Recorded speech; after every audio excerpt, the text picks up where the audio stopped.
Hi friends, இந்த வீடியோவில் நம்ம என்ன பார்க்க போகிறோம் அப்படின்னா 10th ஸ்டாண்டர்டில் இருக்கக்கூடிய 8வது இயரில் ஒரு வரி வினாக்கள் பார்க்க போகிறோம். இந்த வீடியோவை பொறுத்தளவுக்கு நம்ம ஒரு வரி வினாக்கள் மட்டும்தான் பார்க்க போகிறோம்.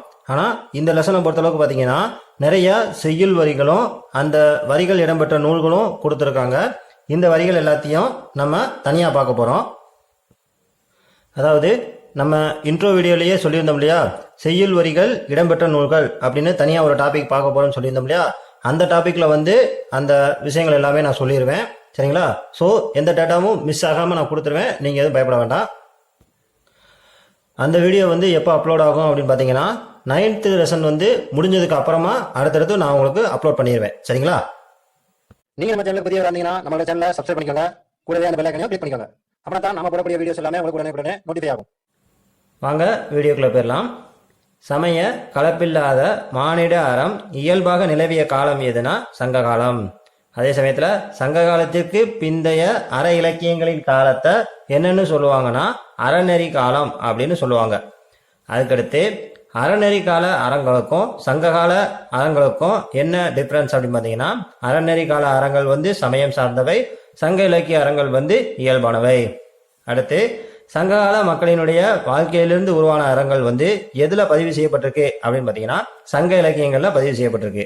அதே மாதிரி இந்த சங்க இலக்கிய அறங்களை பொறுத்தளவுக்கு ஒரு முக்கியமான விஷயம் என்னன்னா, இந்த சங்ககால இலக்கிய அறங்கள் சமயங்களிடமிருந்து இரவல் பெற்றவை அல்ல, சரிங்களா? சமயங்களிடமிருந்து இரவல் பெற்றவை அல்ல. அதுக்கப்புறமா அறம் செய்வதில் டேஷ் நோக்கம் இருக்கக்கூடாது அப்படின்னு சங்ககால மக்கள் நினைச்சாங்க அப்படின்னா வணிக நோக்கம் இருக்கக்கூடாதுன்னு நினைச்சாங்க. அதாவது இந்த பிறவியில் அறம் செய்தால் அதன் பயனை மறுபிறவியில் பெறலாம் அப்படின்ற வணிக நோக்கம் கொள்ளக்கூடாது அப்படின்னு சொன்னாங்க. இந்த விஷயம் எந்த நூல்ல சொல்லப்பட்டிருக்கு அப்படின்னு பாத்தீங்கன்னா புறநானூறு அப்படின்ற நூல்ல சொல்லப்பட்டிருக்கு. இதை யாரு சொன்னாங்க அப்படின்னு பாத்தீங்கன்னா ஏழிச்சேரி முடமோசியனார். அதே மாதிரி இந்த விஷயத்துக்கு எக்ஸாம்பிளா யார சொல்றாங்க அப்படின்னு பாத்தீங்கன்னா கடையேழு வள்ளல்கள ஒருவரான ஆய் அப்படின்ற ஒரு மன்னனை சொல்றாங்க. அதுக்கப்புறமா சங்க பாக்களில் அறம் பற்றிய அறிவுரைகள் பெரும்பாலும் யாரை முதன்மைப்படுத்திய கூறப்பட்டிருக்குன்னு பார்த்தீங்கன்னா அரசர்களை முதன்மைப்படுத்திய கூறப்பட்டிருக்கு. அதே சமயத்தில் மன்னர்களுடைய அறத்தின் குறியீடுகளாக போற்றப்படுவது எது அப்படின்னு பார்த்தீங்கன்னா செங்கோல் மற்றும் வெண்கொற்கொடை, சரிங்களா? அடுத்து நீர்வளம் பெருக்கி நிலவளம் கண்டு உணவு பெருக்கம் காண்பதும் அதனை அனைவருக்கும் கிடைக்க செய்வதும் அரசரின் டேசா சொல்லப்பட்டது அப்படின்னு பார்த்தீங்கன்னா கடமையாக சொல்லப்பட்டது. அதுக்கப்புறமா அரசன் அறநெறியில் ஆட்சி செய்வதற்கு உதவியது யாருன்னு பார்த்தீங்கன்னா அமைச்சர். அடுத்து அமைச்சர்களை போற்றிய சங்ககால புலவர் யாருன்னு பார்த்தீங்கன்னா மாங்குடி மருதனார். இவங்க எந்த நூல்ல அமைச்சர்களை பாராட்டி எழுதியிருக்காங்கன்னு பார்த்தீங்கன்னா மதுரை காஞ்சியில எழுதியிருக்காங்க. அதுக்கடுத்து அரசனின் அறநெறி ஆட்சிக்கு துணை புரிந்தது எது அப்படின்னு பார்த்தீங்கன்னா அறம் கூறும் மன்றங்கள் அப்படின்ற அமைப்பு அரசர் அறநெறியில ஆட்சி புரிவதற்கு துணை புரிஞ்சிருக்கு. அதுக்கப்புறமா வீரத்தை போலவே டேஷ் பண்பும் தமிழர்களால் விரும்பப்பட்டிருக்கு அப்படின்னு பார்த்தீங்கன்னா கொடை பண்பும் தமிழர்களால் விரும்பப்பட்டிருக்கு. அடுத்து கொடையின் சிறப்பால் யார் போற்றப்படுவது பழந்தமிழரின் கொடை மாட்சியை புலப்படுத்துகிறது அப்படின்னு பார்த்தீங்கன்னா வள்ளல் எழுவரினுடைய கொடை மாட்சி புகழப்படுவது பழந்தமிழருடைய கொடை மாட்சியை புலப்படுத்துகிறது.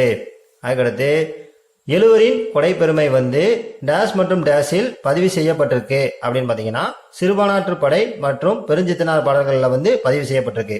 அதுக்கடுத்து ஒருவன் தன்னுடைய மகிழ்ச்சியை மறந்து மற்றவர் மகிழ்ச்சியை நாடுவது எந்த மாதிரி அப்படின்னு பார்த்தீங்கன்னா இதுதான் உண்மையான மகிழ்ச்சி அப்படின்னு சொல்றாங்க. அதுக்கடுத்து ஆற்றுப்படை இலக்கியங்கள் எந்த மாதிரி இருக்கு அப்படின்னு பார்த்தீங்கன்னா ஆற்றுப்படை இலக்கியங்கள் கொடை இலக்கியங்களாகவே இருக்கு. அதுக்கடுத்து சேர அரசர்களின் கொடை சிறப்பை சொல்லக்கூடிய நூல் எது அப்படின்னு பார்த்தீங்கன்னா 10. இந்த நூல் ரொம்ப ரொம்ப முக்கியமானது, நோட் பண்ணிக்கோங்க. அதுக்கப்புறமா டேஷ் நூலில் உள்ள கொடைப்பதிவும் குறிப்பிடத்தக்கது அப்படின்னு பார்த்தீங்கன்னா புறநானூற்றில் இருக்கக்கூடிய கொடைப்பதிவும் குறிப்பிடத்தக்கதா சொல்றாங்க. அதுக்கடுத்து அரியணை என்று கருதாது தயங்காது கொடுத்தலும், அதே சமயத்துல ஈதலால் வரும் இழப்புக்கு வருந்தாமை, அதுக்கப்புறமா நாள்தோறும் கொடுத்தலும். இந்த 3 விஷயங்களை என்னன்னு சொல்றாங்கன்னா இதைத்தான் கொடை கொடுத்தலுடைய பெருமைகளா சொல்றாங்க. அதுக்கப்புறமா வள்ளல்கள் எந்தெந்த மாதிரியெல்லாம் போற்றப்பட்டாங்க அப்படின்னு பார்த்தீங்கன்னா வள்ளல்கள் வந்து இல்லோர் ஓக்கல் தலைவன் அப்படின்னும் பசுப்பினி மருத்துவன் அப்படின்னும் போற்றப்பட்டாங்க. அதுக்கடுத்து புற இலக்கியங்களில் மட்டுமின்றி டேஸ் இலக்கியங்களிலும் ஈதல் பற்றிய செய்திகள் இருக்கு அப்படின்னு பார்த்தீங்கன்னா, புற இலக்கியங்களை தவிர்த்து அக இலக்கியங்கள்லையும் ஈதல் பற்றிய செய்திகள் இருக்கு. அடுத்து வள்ளல்கள் மட்டுமின்றி புலவர்களும் ஈந்து மகிழ்ந்ததை பதிவு செய்த இலக்கியம் எதுன்னு பார்த்தீங்கன்னா புறநானூறு. அடுத்து சிறந்த அறமாக சங்க இலக்கியங்கள் காட்டுவது எது அப்படின்னு பார்த்தீங்கன்னா பிறருக்கு உதவுதல். அதுக்கடுத்து தன்னை தாண்டி பிறரை பற்றி சிந்திக்கும் போது ஒருவர் வந்து இருக்கும் நிலையை தாண்டி இருக்க வேண்டிய நிலையை வந்து உணர்வாங்க அப்படின்னு சொல்லப்பட்டிருக்கு. சரிங்களா? அதுக்கப்புறமா உண்மையான செல்வம் அப்படின்றதுக்கான அர்த்தம் என்னன்னா, அந்த செல்வம் வந்து பிறருடைய துன்பை துடைப்பது தான் உண்மையான செல்வம் அப்படின்னு சொல்றாங்க. இந்த செய்தியை சொன்ன நூல் எதுன்னு பார்த்தீங்கன்னா நற்றிணை. இதை யார் சொல்லியிருக்காங்கன்னு பார்த்தீங்கன்னா நல் வேட்டனார் அப்படின்றவங்க வந்து சொல்லியிருக்காங்க. அதுக்கப்புறமா எதை சிறந்த அறமாக சங்க இலக்கியங்கள் வந்து பேசுகிறது அப்படின்னு பார்த்தீங்கன்னா வாய்மையை சிறந்த அறமாக சங்க இலக்கியங்கள் பேசுகிறது. அடுத்து வாய்மை பேசும் நாவே டேஸ் ஆகும் அப்படின்னு பார்த்தீங்கன்னா உண்மையான நா. சரிங்களா? இதை வந்து இலக்கியங்களில் எப்படி குறிப்பிட்டிருக்காங்க அப்படின்னு பார்த்தீங்கன்னா பொய்யா சென்னா, அதே சமயத்தில் பொய்படு பரியா வயங்கு சென்னா அப்படின்னு உண்மையான நா அப்படின்றத வந்து குறிப்பிட்டிருக்காங்க. அதுக்கப்புறமா அதிசய திறவுகோல் அப்படின்னு எதை சொல்லுவாங்க அப்படின்னா நாக்கை தான் சொல்லுவாங்க. சரிங்களா? ஏன்னா இந்த நாக்கின் மூலமா இன்பத்துக்கான கதவையும் திறக்க முடியும், துன்பத்துக்கான கதவையும் திறக்க முடியும். அதனால தான் இதை வந்து அதிசய திறவுகோல் அப்படின்னு சொல்றாங்க. அதுக்கடுத்து மெய் பேசும்னா மனிதனை வந்து உயர்த்துகிறது, பொய் பேசும்னா மனிதனை வந்து தாழ்த்துகிறது. அதுக்கப்புறமா அறங்கள்ல இருக்கக்கூடிய ஒரு சில தரங்கள் பத்தி பார்க்க போறோம். அதாவது ஒரு மனிதர் வந்து தாம் சிந்திக்காமல் பிறர் சொல்ல அறியும் அறமா இருந்தது அப்படின்னா அது வந்து 3ஆம் தரமானது. அதே சமயத்துல ஒரு நபர் வந்து தானே சிந்தித்து அறிந்து கொள்ளக்கூடிய அறம் அப்படின்னு ஒன்று இருந்ததுன்னா அது வந்து 2ஆம் தரமானது. ஆனா ஒரு நபர் வந்து இயல்பாவே அறிந்து வைத்திருக்கக்கூடிய அறம் அப்படின்றது வந்து எந்த மாதிரின்னு பார்த்தீங்கன்னா அதுதான் முதல் தரமான அறம். சரிங்களா? அதுக்கடுத்து எது பரிசாக கிடைத்தாலும் பழிதரும் செயல்களை வந்து தமிழர்கள் வந்து செய்ய மறுத்திருக்காங்க அப்படின்னு பார்த்தீங்கன்னா உலகமே பரிசா கிடைச்சாலும் பழி தரக்கூடிய செயல்களை வந்து தமிழர்கள் செய்ய மாட்டாங்க. அதே மாதிரி சங்க காலத்தில் டேஸை வந்து மனித உறவின் மையமா வச்சிருந்தாங்க அப்படின்னு பார்த்தீங்கன்னா அறத்தை மனித உறவின் மையமா வச்சிருந்திருக்காங்க.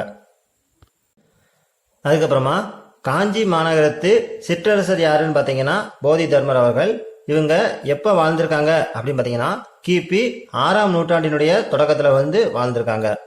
அதுக்கப்புறமா போதி தர்மர் அவர்கள் வந்து சமய தொண்டு செய்யறதுக்கு எங்கே போனாங்க அப்படின்னு பார்த்தீங்கன்னா சீனாவுக்கு போயிருக்காங்க. அதுக்கப்புறமா போதி தர்மர் சீனாவில் எந்த சமயத்தினுடைய ஒரு பிரிவை வந்து போதிச்சாங்க அப்படின்னு பார்த்தீங்கன்னா பௌத்த சமய தத்துவத்தினுடைய ஒரு பிரிவை வந்து போதிச்சிருக்காங்க. இதுல இருந்து என்ன ஒரு சமயம் வந்து உருவாகியிருக்கு அப்படின்னு பார்த்தீங்கன்னா ஜென் தத்துவம் அப்படின்றது வந்து உருவாகியிருக்கு. அதுக்கப்புறமா ஜப்பான் முதலிய நாடுகளுக்கு பரவி செலுத்து விளங்கிய தத்துவம் எது அப்படின்னு பார்த்தீங்கன்னா ஜென் தத்துவம். அதுக்கடுத்து சீனர்கள் வந்து யாருக்கு கோவில் கட்டி சிலை வைத்து இன்றளவும் வணங்கிட்டு வராங்கன்னு பார்த்தீங்கன்னா நம்மளுடைய போதி தர்மருக்கு வந்து சீனாவில் கோவில் கட்டி சிலை வைத்து இன்றளவும் வணங்கிட்டு வராங்க. சரிங்களா? அதுக்கப்புறமா ஞானம் அப்படின்ற கவிதை வந்து எந்த தொகுப்புல இருக்குன்னு பார்த்தீங்கன்னா கோடை வயல் அப்படின்ற தொகுப்புல இருக்கு. இதை யாரு ஏற்றிருக்காங்க அப்படின்னு பார்த்தீங்கன்னா தீசோ வேணுகோபாலன் அப்படின்றவங்க வந்து ஏற்றிருக்காங்க. அடுத்து ரொம்ப ரொம்ப முக்கியமான ஒன்று, எழுத்து கால புது கவிஞர்களில் ஒருவர் யாருன்னு பார்த்தீங்கன்னா தீசோ வேணுகோபாலன்.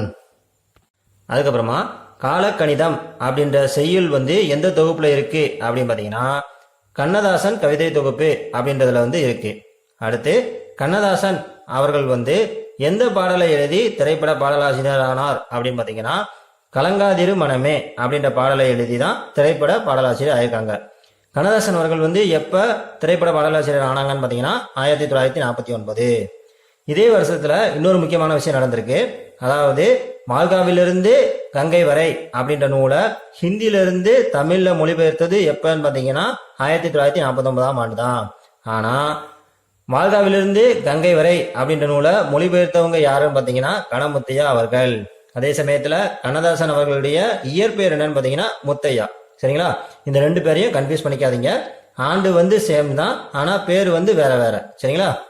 அதுக்கப்புறமா தம் திரைப்பட பாடல் மூலம் எளிய முறையில் மெய்யியலை மக்களிடையே சேர்த்தவங்க யாருன்னு பார்த்தீங்கன்னா கண்ணதாசன் அவர்கள்.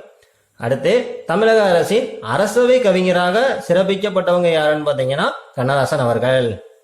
அதுக்கப்புறமா ஒரு ஒன்வேர்டு பார்க்க போறோம். அதாவது இது வந்து ஒரு பொறுத்துக மாதிரி கொடுத்துருக்காங்க. ஒரு நாளுக்கு ஒரு முறை மலரக்கூடிய மலர் எதுன்னு பார்த்தீங்கன்னா சண்பக மலர். அதே மாதிரி ஒரு வருஷத்துக்கு ஒரு முறை மலரக்கூடியது எதுன்னு பார்த்தீங்கன்னா பிரம்ம கமலம். அதே இது 12 ஆண்டுகளுக்கு ஒரு முறை மலரக்கூடிய மலர் எதுனா ஒரிஞ்சு மலர்.